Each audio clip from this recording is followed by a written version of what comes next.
Welcome everyone to Wrasslin Raw!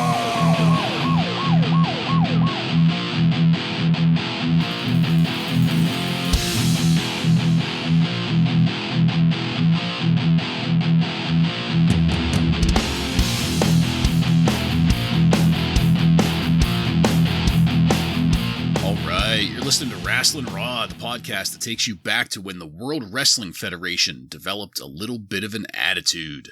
Thank you for joining us. You're here with Ryan Arico. What does that? Where are you? This is Raw. This is Monday night. We're ringside. Where's your head? Joe Giammatteo. Just a quick word for all the kids out there from myself and Fatu. Finish school, please. Words to live Make by. a difference. I'm the one and only Jason Bartlett, and we're going to examine WWE history one episode of Raw at a time. In this episode of Wrasslin Raw, we're going to be talking about the Raw that aired on April 22nd, 1996. This Raw was recorded at the Orange Pavilion in San Bernardino, California, and features Vince McMahon and Jerry the King Lawler on commentary. Are you guys ready? I'm ready. Ready?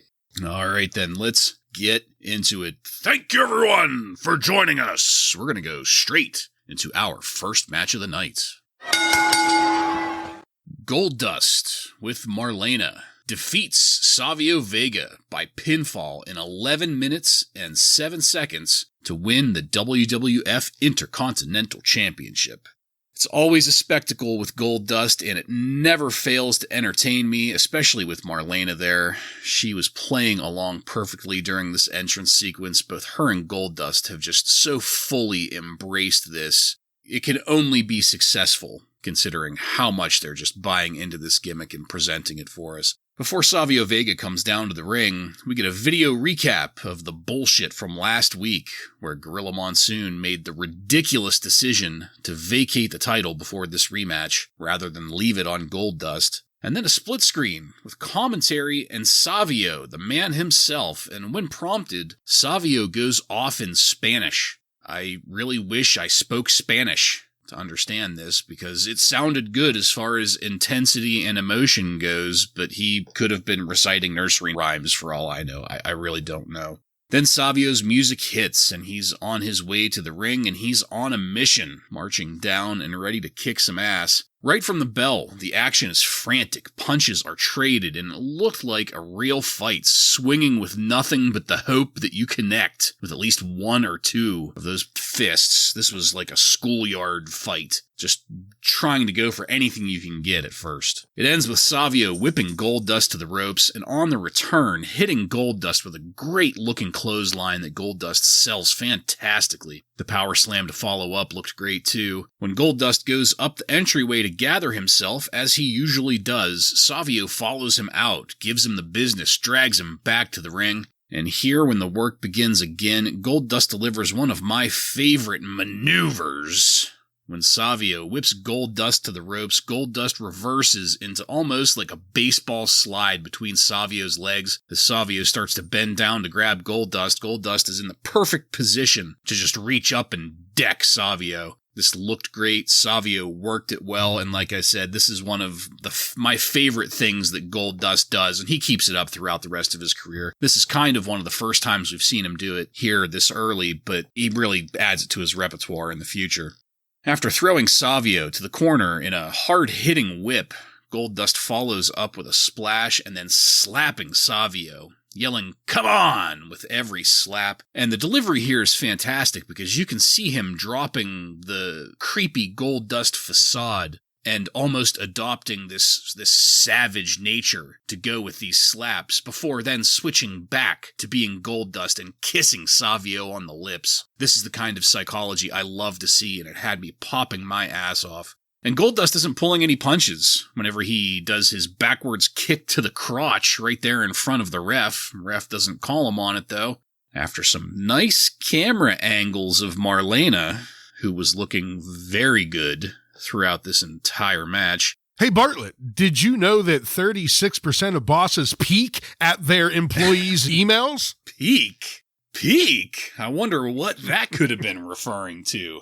Go back and watch this match, folks. You'll know exactly what we're talking about. After those gorgeous camera angles, we get back to Goldust kicking the shit out of Savio Vega. At this point in the match, there has not been a single thing that I have been able to find to complain about. Until, that is, we cut to commercial. After Savio hits Goldust with a great-looking reversal, it was an enziguri that was extremely well done. We come back to Goldust working Savio's leg, and Savio selling the hell out of it as they continue working through the match. Something that has to be noted here, the working punches from both Savio and Goldust throughout the match have been spot on perfect. And so's that chop that Savio hits Goldust with in an attempt to get out of the corner.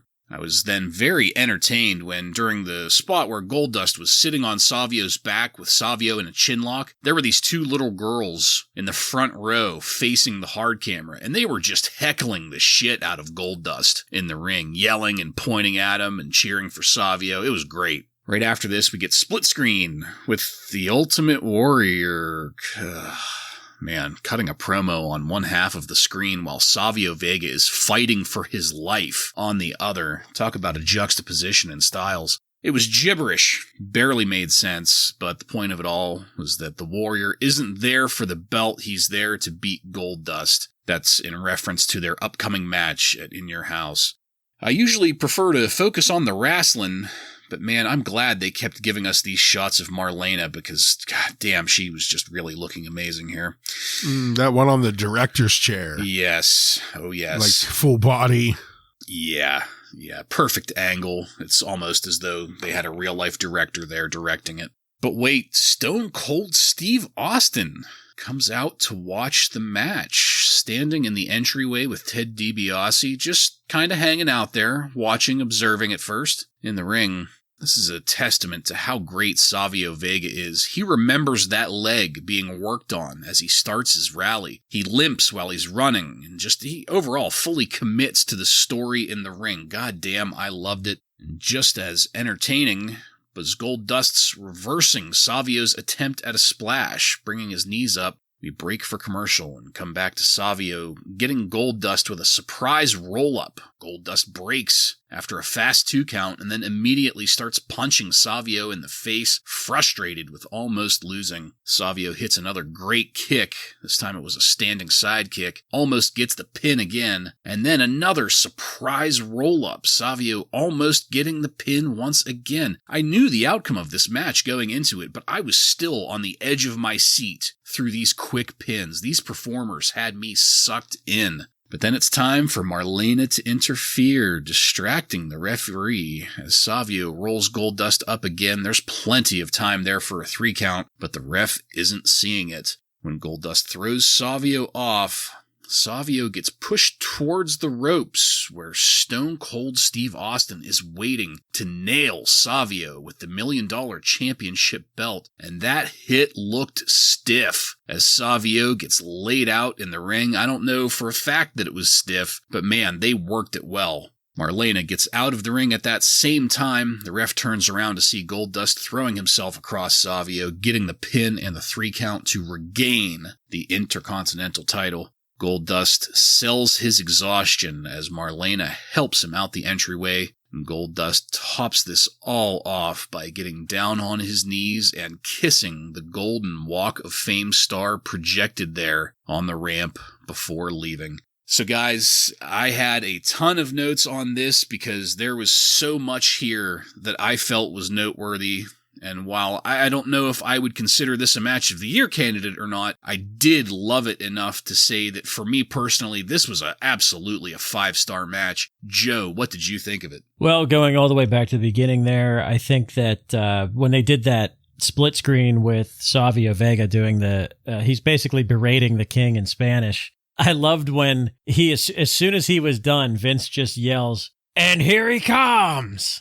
Like he had no comment on what Savio just said, which was hilarious. And I love when wrestling matches start with that where they're just furiously trading punches right at the beginning. I always love when matches start like that. The Rock and Austin used to do that all the time in their matches, and I always loved that.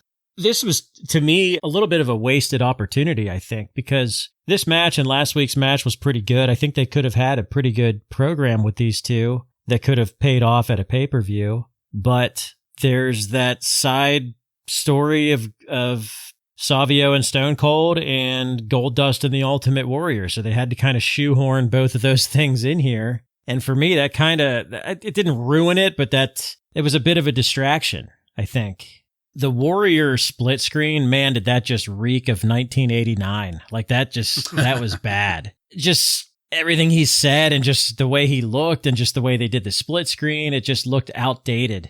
And the stuff with Stone Cold wasn't too bad. I mean, I loved when they had that close up on Stone Cold's face right before the commercial break. Like he just, he has great facial expressions already, and he's still really early in this character. Yeah, I think that shot is the thumbnail for the episode. Yeah. It's a great shot of him. I've never been a fan of the referee distractions with when the manager is just simply standing there. Like she was literally just doing nothing but standing on the apron, and the ref is distracted by that. I mean, it's wrestling, so we'll let it slide, but like it's him in anticipation that they're going to do something. So he's watching them. Yeah, it was so Stone Cold could get that shot in, which I agree was pretty stiff and nice. And I didn't love the match. I mean, I thought it was a good match. I think that it gets me more excited to see more Savio and Stone Cold at this point. Yeah. So for me, I think, as much as I think we didn't like the ending last week in the way that it set up this match, I thought that this match really delivered. The beginning with the split screen with Vega, this is kind of the same promo we've got at him before. Not in English, but you could feel the energy in his promo, and it doesn't matter if you can't speak his language or not. You could understand what he means here, and the energy comes through. And I thought that this out of the gate was a better match than last week, simply because Goldust, because of him losing the belt last week, or, no one has it right now, he didn't do his typical antics at the beginning. He just fast and hard went right at Vega. And like you said, Joe, they're just exchanging these hard punches back and forth. And I thought that really helped set the tone for this match. And I thought it really elevated it. From there, the work between these two guys never really let up. There was a spot where Goldust, 2 or 3 times, and then he does it a couple times later in the match, but there's these hard kicks to like the back of the quad of Savio, and they're nothing a great move or anything, but they looked real and like they would hurt like hell. You know what I mean? And Vega did a fantastic job of selling that and everything he did with Vega here. Then we had the split screen with the Warrior, and Joe, I don't know what else to say. Yeah, it was just outdated and cheap and generic looking, and he just let go one of his nonsensical promos, kind of like we expected, but thankfully they were just doing a submission hold, catching their breath a little bit in the ring during it, but I still could have done without the Warrior interrupting us here. And then when we come back, the King I guess he was using Goldust's voice kind of here. He said about the Warrior, he sure does have a purty mouth.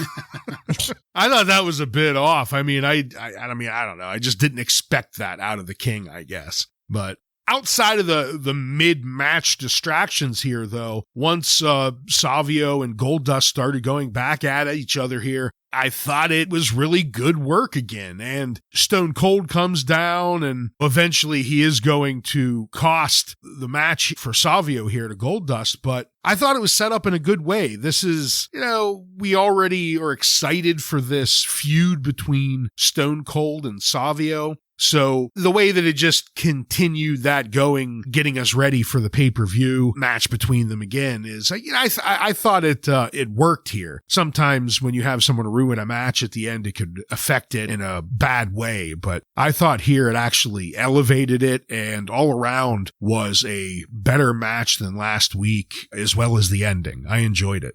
Yeah, I definitely agree with that. one of the things that I liked most about this match was how it was almost like a small aside in storytelling. So, we've got the multi-week thing going on between Savio Vega and Stone Cold, and then this kind of multi-week thing going on with Goldust and the Ultimate Warrior. And this was just a nice, compact, isolated story. This is almost like a short story in between two novels, in a book series. You have this face-off between Savio Vega and Goldust and the overarching conflict about the whole vacant belt thing, and it was nice to see it begun and then paid off within 2 weeks. And while I certainly hated the fucking Gorilla Monsoon shit last week, I agree. Like, this was a really good way to kind of bring it all to a close, but also tie us back into those other stories, even though, the Savio Stone Cold one is actually interesting, and then the Warrior one is, as you say, stuck in 1989.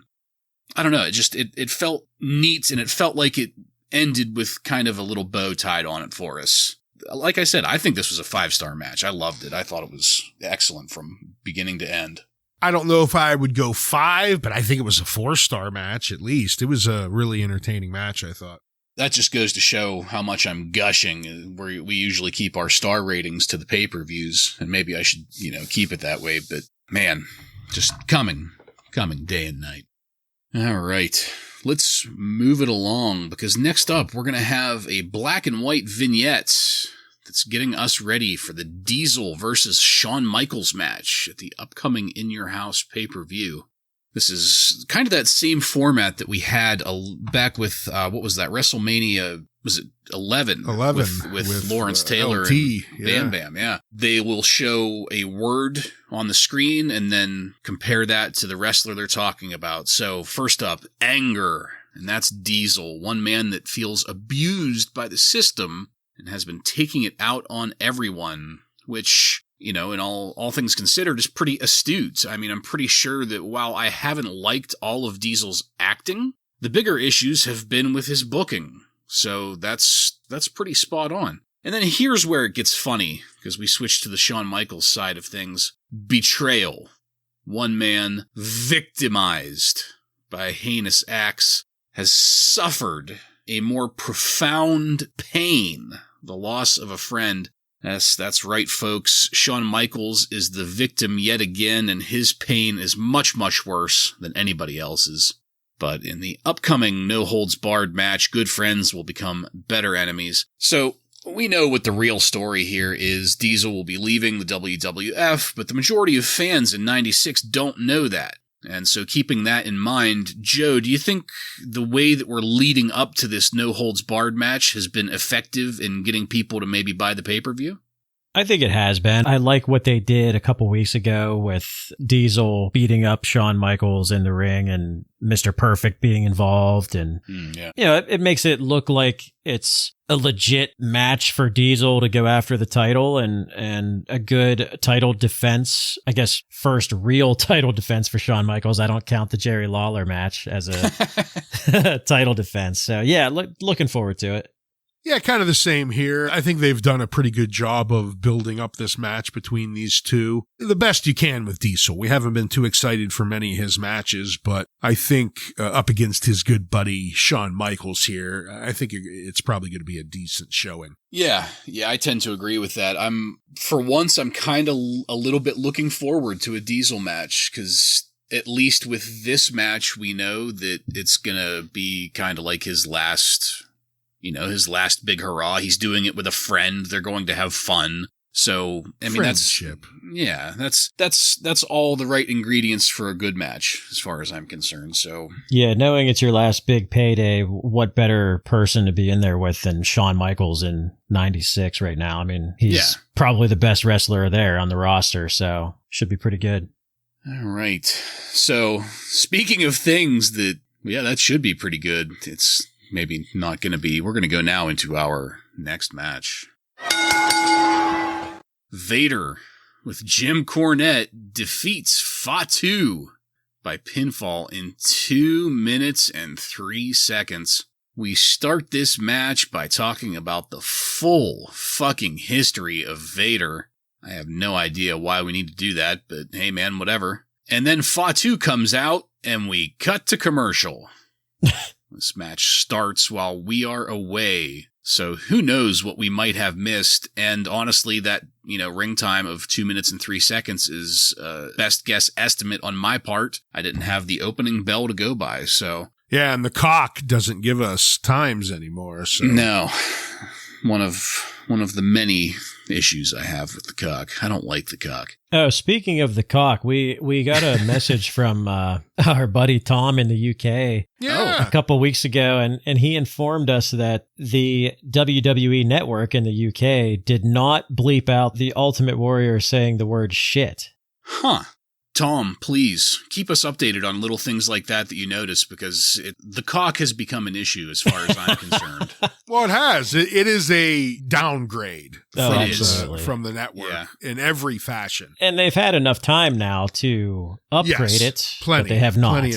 Plenty of time. I could go on for quite a long time about my issues with the cock. I won't here, but maybe someday we'll get off the cock. Yeah, that's a good idea. We're gonna get off the Brought cock. to you by our sponsors, NBC. Back in the ring. For a match between two big guys, this really didn't start out too bad until Fatu tries to hit Vader with like this almost diamond cutter-like move. Vince calls it a bulldog, but it definitely is not a bulldog. Vader no-sells a great-looking splash from Fatu, getting up to then hit Fatu with a vicious-looking clothesline that Fatu sells the shit out of, and then Vader hits Fatu with a fucking moonsault. My God, such a large mass of humanity coming down, getting the pin and the 3 count out of it. In between scenes of Vader celebrating his victory, we get a shot of that little boy wearing the Sunny t-shirt that you mentioned a couple weeks ago, Joe. I was glad to have seen him there. So, now that the match is over, Ryan, I have to ask here, how tempting was it to give Fatu the Jobber of the Week status here? Ooh, if we didn't have what I feel is a better jobber later on in this episode, yeah, very tempting to give Fatu the jobber here, because he was taking on the full jobber treatment here, including not seeing the beginning of his match. Yeah. We just go to commercial, come back, and we're hard right in the middle of this match of Fatu getting his ass kicked. And not only that, to further bury Fatu in his gimmick and character here, we have him selling head hits. Vader punches Fatu in the head a few times here, and Fatu's out of it. He's leaning up against the ropes, completely, phased by these punches. So, we're telling him, go out there, job, and say fuck you to your gimmick. Your head isn't strong anymore. And he gets buried here. Probably the best thing of this match was at the end, Vader's moonsault off the top rope. That's pretty impressive for a man of his size to fucking pull that off. So I'll give him credit for that, but I was shocked at how short this match was, and just an absolute squash match for Fatu here. So he's making no differences tonight. It makes sense, though, for a gimmick like Fatu stay in school to get just squashed by a monster like Vader. Really probably upset a lot of children on April 22nd, 1996. But not much else for me to say here. I think the most impressive thing for me was the camera work on the moonsault, because the moonsault looks like it maybe was not the cleanest move. Yeah. So they switched the camera view really quick, and that was a really nice move there. They also didn't show it on the replay. Yep. So I don't think he got it real clean, but yeah, for a 400-some pounder to do that, it seemed like they were ready. Like, hey, this might not be the cleanest moonsault, so let's get ready to switch over. And they did a good job. Camera work helped or not, impressive. Yeah. Well, if not for that camera move, it probably would have looked pretty bad. Yeah, maybe.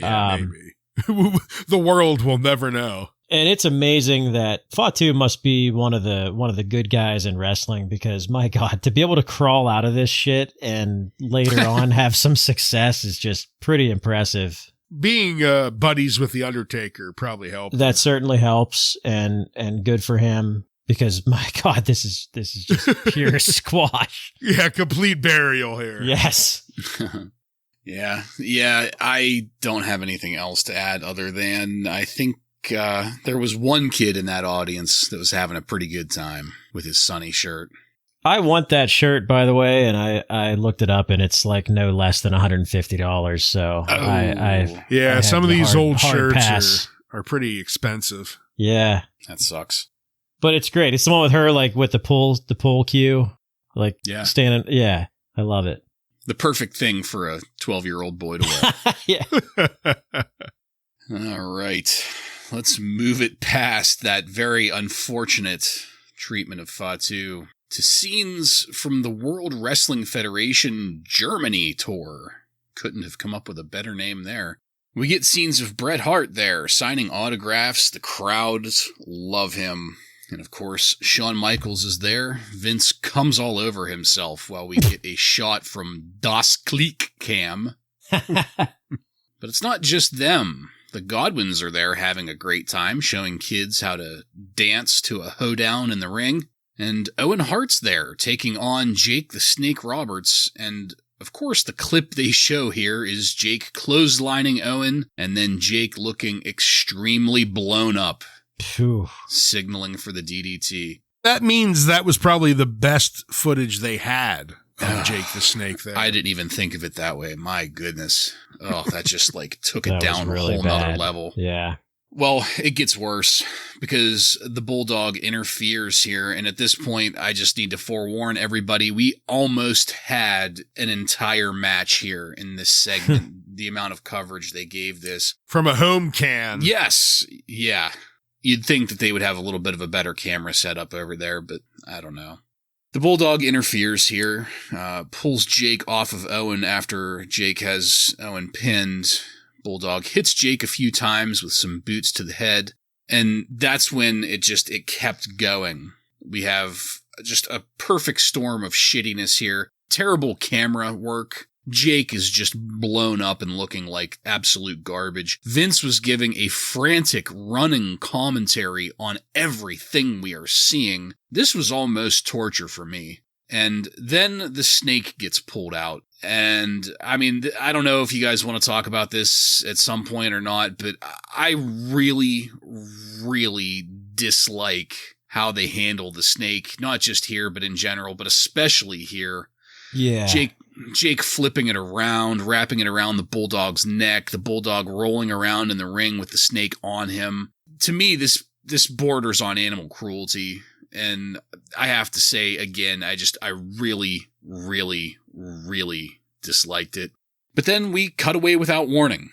And that's where the segment ends. So, Ryan, what did you think about our update from Germany and all of that time we spent watching Jake Roberts out of breath and sucking wind?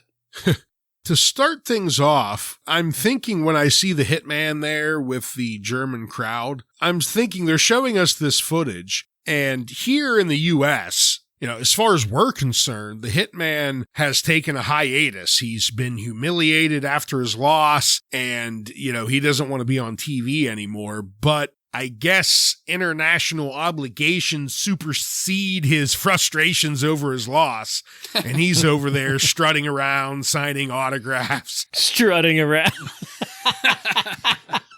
I thought that was kind of funny.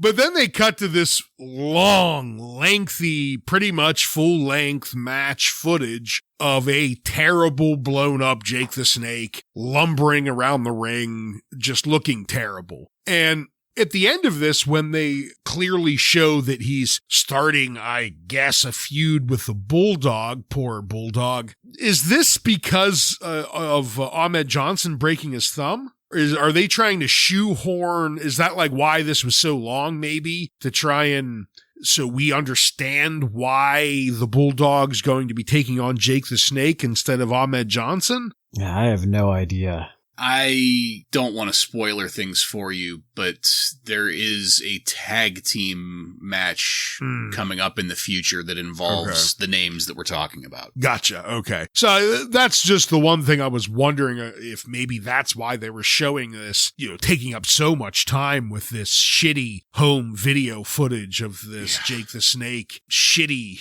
display in the ring. But all right. Bartlett, my notes pretty much mirror exactly what you said for the most part. Just went on way too long. Jake Roberts is totally out of gas, and they were too rough on that snake. So that was disturbing. So yeah, this was terrible. Yeah.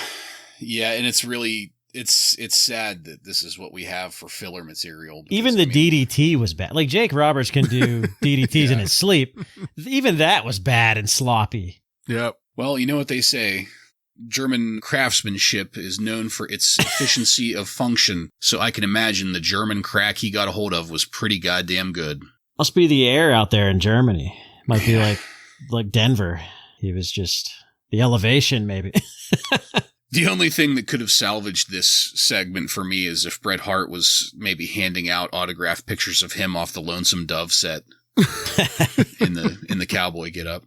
All right. We're going to go to commercial after that segment and come back and straight into our next match. The Godwinns, Henry and Phineas with Hillbilly Jim, defeat Yoshihiro Tajiri and Ken Patterson by pinfall in 3 minutes and 34 seconds. And Yoshihiro Tajiri is our jobber of the week. Take it, Ryan. Thank you, Bartlett. Yoshihiro Tajiri is this week's jobber. Tajiri Yoshihiro was born on September 29th, 1970 in Kumamoto, Japan. Tajiri trained at the House of Hamaguchi Wrestling Gym. He made his wrestling debut on September 19th, 1994 for International Wrestling Association of Japan. He has used the ring names Aquarius, Kikoman, Tiger Blanco, Yoshihiro Tajiri, and simply Tajiri. In 1996, Tajiri joined the Tokyo-based hardcore wrestling promotion Big Japan Pro Wrestling, winning the BJW tag and lightweight belts during his time there. Later in 96, Tajiri joined the WWF and wrestled as a jobber with the company until 97. His last match during his first stint with the Federation was in a loss while teaming up with Brian Christopher, losing to Scott Taylor and Taka Machihiro. Interesting having a match here with the future Too Cool team, but against each other. So that was kind of interesting. In 1998, Tajiri joined ECW, where he would finally bust out of the Jobber territory and become a fairly big star for the company, having feuds with some of ECW's biggest stars like Rhino, Tommy Dreamer, and Taz. In early 99, Tajiri began to emulate the Great Muta, who was one of Tajiri's wrestling heroes growing up. His wrestling trunks were replaced with baggy karate gi pants, and he began spraying his iconic green mist into the face of his opponents. While at ECW, he would win both their World Television Championship as well as their Tag Team Championship. He would stay with ECW until they closed their doors, and then signed with the WWF almost immediately in May of 2001. He started out in a fairly low position, having a gimmick playing Commissioner Regal's comic assistant. However, his talent was clearly recognized, and he began to become a real contender in the WWF, winning the WWF Light Heavyweight Championship and the WCW United States Championship in 2001, as well as starting a on-screen relationship with one of the company's biggest divas, Tory Wilson. In 2002, he won the WWF Cruiserweight Championship and turned heel by making his girlfriend Tori come out to the ring dressed as a geisha against her will. Tajiri would lose the Cruiserweight Championship to the Hurricane after he was distracted by Tori publicly breaking up with him and then stripping on a table. Tajiri also won the WWF Tag Team belts twice, once with William Regal and another time with Eddie Guerrero. Surprisingly, with all of his success in the WWF, as well as his hardcore background, he never won the Hardcore Championship there.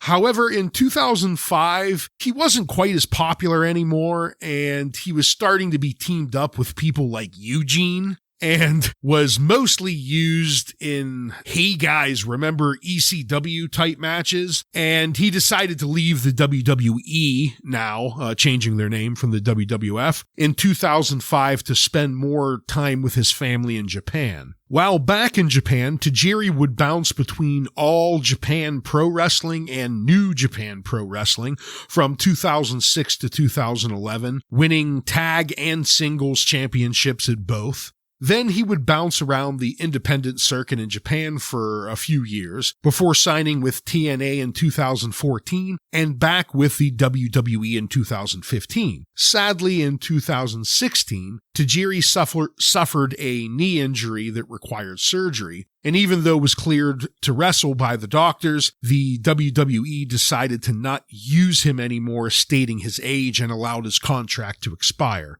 In 2017, Tajiri returned to Japan and again wrestled for All Japan Pro Wrestling, winning their World Junior Heavyweight Championship immediately on his first appearance back. He stayed with AJPW until 2020. And, you can't stop the Japanese buzzsaw. Just a couple weeks ago, on October 2nd, 2021, Tajiri signed with Major League Wrestling, where he defeated Marone Reed, RZ, and Armis to become the new MLW World Middle Heavyweight Champion. So, he's still going at it here. And to give his current record, since he's still wrestling, 1,110 wins, 881 losses, and 30 draws. My God. Now that the Cock kind of has their shit together, I need to go start watching some of those ECW pay-per-views again and try to catch a Tajiri match or two. Yeah. No, I highly recommend it. Yeah. His matches with Super Crazy in, I think, 1998. Fantastic matches. Thank you for doing him, Ryan. Always a big fan of Tajiri. Love the Japanese buzzsaw. Me as well. And one thing that, I didn't point out there just because I didn't know where to fit it in, but he never really learned English all that well. But the way that he was able to master comedic timing in the WWF was masterful. He was downright hilarious, even though he couldn't speak a lick of English. Yeah, agreed with that. Yeah, and always, it didn't matter who he was paired up with. Yep. He made it work, whether it's William Regal or Tory Wilson. Talk about two total opposites, And mostly his face mannerisms, like that is what just put him over the top. Yep. All right. Well, he is not going to disappoint in this match, which we will get to here. We're going to come back from that previous segment to everyone in the ring already. The Godwinns having a good time dancing, even though we were just shown that they were in Germany. I kind of don't know what's going on there. I have to wonder at the timing of everything. We're being led to believe that they're currently in Germany, but now they're currently on our screens. I don't know. Before the work begins, we get a split screen, and Sunny with the Body Donnas are there, with the Tag Team Championship titles cutting a promo. It was short, and not too bad overall. Phineas and Tajiri started off in the ring, and Tajiri shows that speed of movement that he's known for. It was just fantastic to watch and all too fast as far as, time spent in the ring goes, because then it's time for Henry and Ken Patterson. And after a whip to the corner, coming back off the ropes, Ken leaps up at Henry. And I don't know if it's that Ken leapt too high or if Henry didn't let him drop before cinching him in.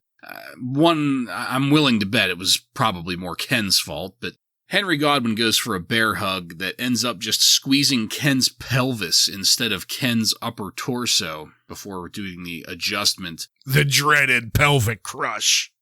Vince actually comments on it just as Henry is adjusting Ken down into the correct position. And then here comes Sunny with the tag team titles, teasing Hillbilly Jim, who then chases her out the entryway with their dog, Old Blue. Back in the ring, Ken Patterson has continued to look terrible.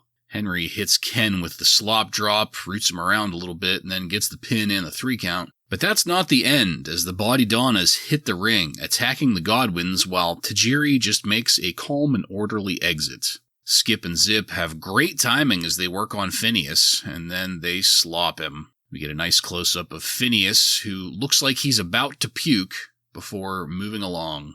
I mentioned it earlier, I gotta throw it out there again, because I am a mark for the Japanese buzzsaw. That 15 seconds that Tajiri was in the ring were the best part of this match, in my humble opinion. Joe, please, what did you think of this match and then the aftermath?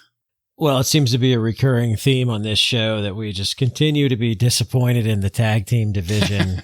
The state of the tag team division has to be an all-time low for like in the history of the company at this point. Even with the Body Donna's split screen with Sunny, like Sunny just outshines those two, and those two look like fucking goofs to me. Like they look like they're out of the 80s. And you get Lawler teasing everyone, saying that Sunny's going to be out here and reveal something that we're not going to believe and all this shit. And then she comes out with the belts. Like she's wearing her normal ring gear, the cheerleader outfit, whatever, and just has the belts, and then freaks out because Hillbilly Jim starts walking towards her. I mean, the whole thing is just not, it's not very creative. They could get a little bit more creative with this shit. I understand it's supposed to be like comedy stuff, but I mean, this should have been on Superstars. This had no business being on Raw. Even when the Body Donnas came out to double team the Godwinns, they looked sloppy. Like they just don't look smooth. Like they're not a smooth tag team right now. I don't know if they will be at any point, but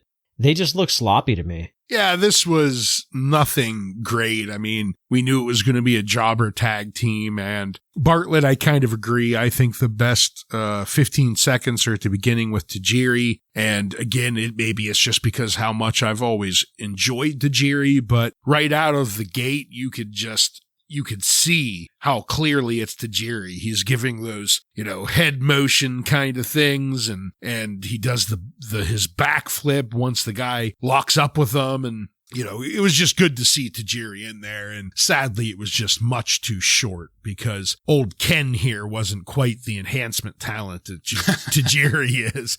I mean, he matches up size-wise better with, this team, this massive team of Phineas and Henry O, but his ring work pales in comparison to Tajiri's, so that was sad, but I mean, the match didn't really matter. This was just to continue this kind of story that's been going on for a few weeks now with the Body Donnas and the Godwinns. We get the expected win out of the Godwinns here on this jobber tag team, and then Sunny comes down, and I don't know, maybe the second most entertaining thing in this match is seeing the dog Old Blue. Just because it was a cool looking dog.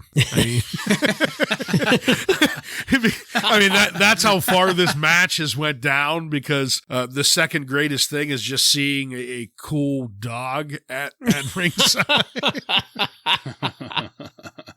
I agree, Joe. I would have thought that Skip and Zip, they've been together for a few months now, and they still they don't seem to be gelling. I don't know why they have the belts, and again, really puts a highlight under how terrible the tag team situation is right now, that these two goobers with yellow stained hair that don't really mesh together are who have the belts. It's just pretty bad right now. So I have to ask you guys, whoever wants to take this, I don't see quite what you're seeing as far as the not gelling thing. I mean, Tom Pritchard definitely looks like he's a good 10 years older than Chris Candido. And aside from that, they're about the same height, about the same size. But like whenever they did that move with Phineas on the ropes, it was like a two-man suplex where they pick Phineas up, bounce him off the ropes, and then kind of like use that momentum to get back into the ring, slam him in the ring. They were a mirror image of each other doing that. From the execution through the match and to the way they responded after Phineas hits the mat, they were spot on in timing with each other. So what is it that you guys are seeing that I'm not? So I guess for me, is not necessarily that their timing was off. It was before they do it. It's like they almost have to look at each other and give a head nod and kind of verify that they're ready to go. Okay. It's like you could tell that they're getting set up for something. It's not fluid. Yeah, I agree with that. It looks like they're not really, it looks like they're calling it on the fly, but they don't really, maybe they should not be doing that a lot of times. Or they just don't know each other good enough yet or something. Yeah, I mean, they're both good wrestlers. I mean, we're not saying these guys are. I agree. But it's just, this is sort of proof that, okay, maybe you can't just slap two good wrestlers together and they'll be a good tag team. Like, if you look at Smoking Guns with their tag team moves, I mean, they're so smooth, It's like, maybe these guys aren't working enough matches. That's probably the problem. Yeah. Because there's absolutely no action in the tag team circuit right now. So maybe they're just not working enough together. Okay. I mean, I can dig that. And you know what? That's funny because something else that you had said, Joe, that was pretty interesting to me. You said that this is the kind of stuff that belongs on Superstars. And that's exactly where it's been for the past 6-7 months. And it makes me wonder, like, why now? Why is this on Raw now when they very obviously haven't improved anything at all? It's still Superstars material. I will absolutely agree with that. I mean, maybe because, like we heard last week, that Billy Gunn's getting ready to come back, so maybe they're kind of preparing us for a better tag team. Yeah, the timing seems to bear out with that, so maybe you are right. And that's just an even sadder commentary on the whole fucking division, that one person's injury can wreck the whole entire division. All right. Well, yeah, I'm very curious to see how this works out moving forward and where we can go with the tag teams. Hopefully, well, anywhere will be up, probably. It's going to be hard to keep going down. Well, we're going to cut to commercial after that last segment and come back to our final match of the night.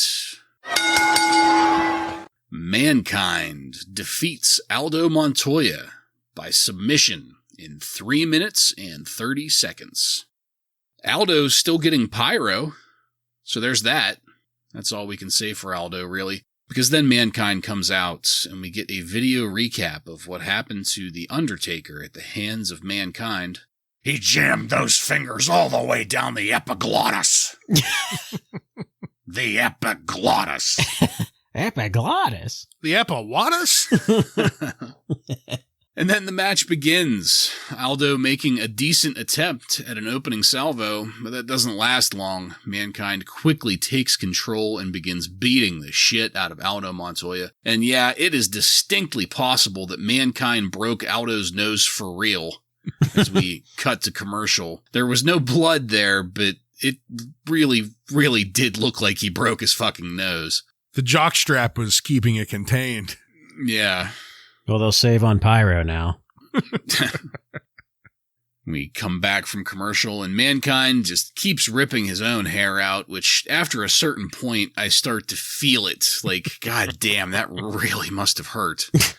After some various maneuvers around the ring, Mankind gets Aldo into a textbook pile driver, perfectly executed and sold. It's amazing when you see such a simple thing done with a master's touch like this. That was just an immaculate pile driver. And then it's time for the fingers to go down Aldo's throat, Mankind getting the submission and the victory.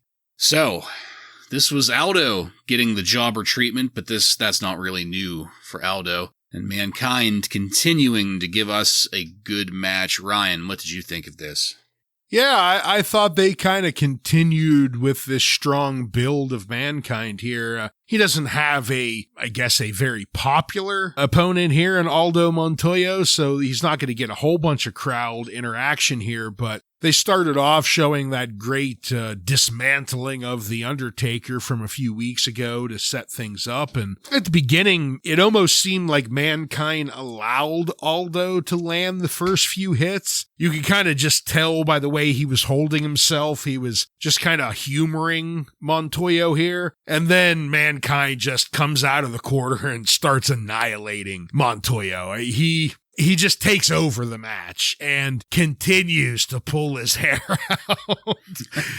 And, Joe, you brought this up a few weeks ago during his debut. And yes, Foley needs credit for getting this character and gimmick over, but it can't take away from his amazingly solid ring work and just how good it looks.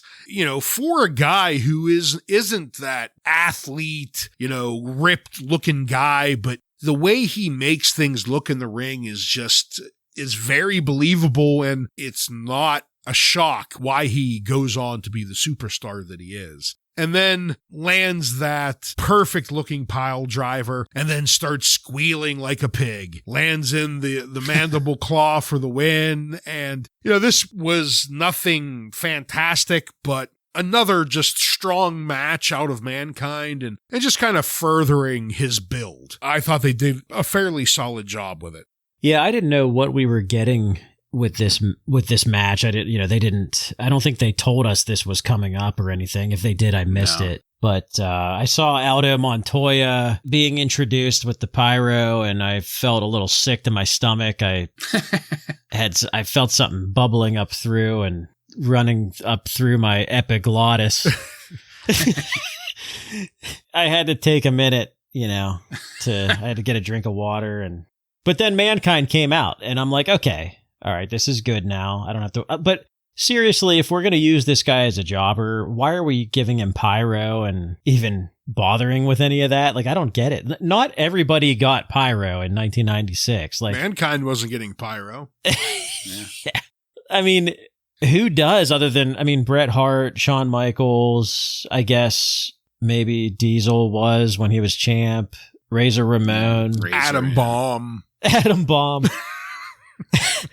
Like, why the fuck is Aldo Montoya getting pyro? I'll never understand that. Maybe that is confirmation that he was in the clique. I don't know. Yeah. But great job here by Mick Foley, Mankind, in squashing Aldo Montoya and just continuing to give us a good look at this Mankind character. Yeah, agreed on all points. Nothing much to add here. So we're going to move it on to the finish of our episode. Let's talk more about the upcoming pay-per-view. That's In Your House 7, Good Friends, Better Enemies. First, we're going to have to take a look at the complete history of the on-again, off-again relationship between Diesel and Shawn Michaels. And when I say complete, I mean complete. We're going all the way back to the beginning when Diesel was just a bodyguard. Vince and Lawler take turns narrating this video package back and forth. And of course, we have to give multiple views of Diesel hitting Shawn Michaels with the chair at Madison Square Garden. Finally, this ends with some words from Diesel over in Germany. Diesel cuts a fair promo here, calling out his mistreatment in the WWF, saying he doesn't want the belt because he had the belt for a year, and that year was the worst year of his life because of Vince McMahon and the corporate cronies.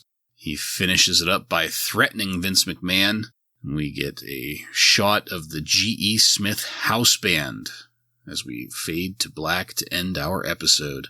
Joe, please, what did you think about the way that Raw ended tonight? Well, I'm kind of indifferent when they do this entire history of feuds because for us, it's incredibly boring and unnecessary because we've watched every single Raw, but I guess there are maybe some people that have not, and they want to give that recap and get people to buy the pay-per-view. So I can understand why they do it, but it is kind of annoying when you're watching every single Raw and pay-per-view, and then you get this whole entire backstory. It's like kind of ridiculous. But Diesel's promo from Germany, I thought that was a pretty good promo. It seemed like he was kind of being himself and not in some stupid character, and really saying things that we thought all along during his entire run as champion. He's being McMahon's corporate puppet. And then I liked when he basically threatened Vince McMahon. He's basically said, like, you're next, which is pretty damn funny. So I liked it. Yeah, I mean, I'll start with Diesel's promo only because I thought that was really the only good thing about this entire, end. And I think that was probably one of my biggest problems is here it is. This is the go home show for the In Your House, right? Yep. And we just end it with like a 7-minute long recap video. I mean, this was fucking long. Yeah. It was the entire history of Diesel and Shawn Michaels from fucking beginning to end. Like 2 years worth. From their friendship to their betrayal to their friendship again to their betrayal again. This, way, way, way too long. I understand that there maybe isn't people that are watching it every week, but I think if you can't end this, if you're trying to set this match up, end it with Shawn Michaels and Diesel in the ring somehow doing something. Not this just long, boring recap. Yeah, I would agree with that. Question for you guys. This is the go home show for In Your House. Yeah. Are we aware of any other matches other than Shawn and Diesel and Goldust and Warrior? Like, what other matches are there? That they've, they haven't. This has to be one of the worst tag team championships. No, yeah. I mean, I would assume maybe another Savio Stone Cold match. Maybe. I mean, they haven't verified it. Vader and Razor Ramon. Yeah, Vader, Razor Ramon. They said that one. Oh, yeah. Last week, I mean, it has to be one of the worst build-ups to a pay-per-view. Yeah, pretty bad build-up. Yeah, definitely agree with that. Like you guys said, I see why they may need to give us the full history, to bring people up to speed heading into the pay-per-view. But I think the main difference here is that they give us the full fucking history every fucking week. Yeah, they're going to do it again at the pay-per-view too, most likely. Yeah. That's the appropriate place to do it. Yeah. Hopefully not in a 7 fucking minute video that just goes on forever. But even so, at a pay-per-view, that's the time to do things like this. In between a match, you let people cool down a little bit with a, setup video like this, and then you go into the match. Get the ring cleared out. Yeah. Well, as I stated, that is the end of our episode, so we're going to take it on over now to highlights and lowlights. Ryan, please go first. So for highlights, I'm going to go with the Savio Vega Goldust match. I thought this was just a really good, entertaining match between two great wrestlers, and it continues this feud with Stone Cold and Savio, and I suppose Goldust and Warrior. So I thought it was a really good match and the standout highlight for tonight. Low light, I think I'm going to have to go with this long montage at the end. It just took up way too much time, regurgitating Shawn Michaels and Diesel relationship that we've heard 1,000 times already, and really did nothing to set up, at least in my opinion, to get me any more excited for this match between those two at the pay-per-view. I thought it was a pretty poor ending for a go-home show. For me, the highlight, a little bit different here. The highlight for me was the camera work in this episode, in particular the not including the Germany footage. That was awful, but the actual show. The cameraman giving us a good shot at the goods during Goldust and Savio Vega, and by that I mean Marlena. And the work with the Vader moonsault. That was something that just really stood out to me in this episode when I was watching it. Just good use of different camera angles there. And my low light, for me, it's easy. It's that tag team match. Just the stupidities surrounding it. Just really bad. Yeah, I gotta say, well, first of all, just to get it out of the way, highlight is going to be the Savio Vega Goldust match. That was a very, very entertaining match. I loved just about everything in it. Low light, there was a lot to work with here as far as low lights go. So I think the overall low light is that this was the go home show for In Your House 7. You know, as a go home show, it failed in almost every possible way that it could. You know, Vader's match didn't get us ready for his match with Razor Ramon. That tag team match did not get us ready for a tag team match at the pay-per-view. You know, Mankind and Aldo Montoya. What the hell did that do to set up the pay-per-view? Don't get me wrong, I enjoyed it and I like seeing Mankind wrestle, but that's not what you want for your final match in a go-home episode. So, yeah, just nothing about it. Even the setup with the fucking, with Jake the Snake and the British Bulldog and what we're going to get at the pay-per-view as a result of that. It just felt so much like a standard filler Raw episode, not a go-home Raw. Yeah. And I know that they have been getting a little loose with their go-homes for the In Your Houses because, I don't know, they're cheaper. They're usually at smaller venues, that kind of thing. The storylines are paying off in smaller ways at these In Your Houses, but, you know, still give a little bit of fucking effort going into it, you know. Well, with that being said, Joseph, do you have any contemporary wrestling news from on and around April 22nd, 1996 for us? You know, not a lot of information as we head into In Your House, but there's a few things here worth noting. The Germany tour ended on April 22nd with a show in Munich, Germany.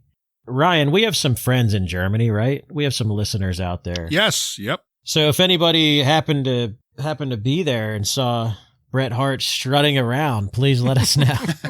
Signing autographs. I mentioned Bret Hart because that was his last day, I guess, working with WWF for now. He's going to take his hiatus after April 22nd, so we won't see him for a while strutting around. The Madison Square Garden show, Bartlett, you mentioned that they showed a highlight of that where Diesel hit Shawn with the chair. Yeah. That was a sold-out house show. There's another Madison Square Garden show scheduled for May 19th that is closing in on $200,000, so it should easily sell out, which would be the first back-to-back Madison Square Garden sellouts, probably going back to around 1985. Wow. So things are kind of looking up, at least in the New York market. I bet Vince was doing the recognizable Vince strut around the office after hearing that. Putting the water coolers back. That's a significant show, May 19th at Madison Square Garden. That is going to be the curtain call incident. Yeah. So we will definitely have some information on that here in a few weeks. And the last piece of news here is Bam Bam Bigelow is upset with WWF. He has many reasons to be upset, but this is claiming that he was promised an unconditional release, provided he put Goldust over on pay-per-view. But then he got a release that was conditional on him not working for WCW, which is where he was hoping to work.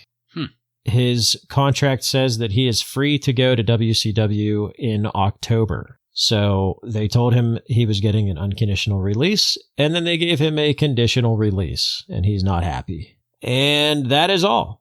All right. Thank you, Joseph. It's illuminating as always. And that's it, folks. We are done with this one. I want to thank you again for joining us. If you like what we're doing here and want to connect with us, you can email us at WRASSLINRAW. Just add @gmail.com to the end of that to submit questions or comments. Check us out on social media and on every podcast subscription platform. While you're there, don't forget to follow and subscribe to get every episode of Wrasslin Raw coming to you every week. Give us a 5-star review and let your friends know how much cooler they would be if they became Rawheads like you and me. Next week on Wrasslin Raw, we're going to take a look at In Your House 7, Good Friends, Better Enemies, with matches featuring Razor Ramon, Diesel, and many more. So, for Joe and Ryan, I'm Jason. This has been Wrasslin Raw.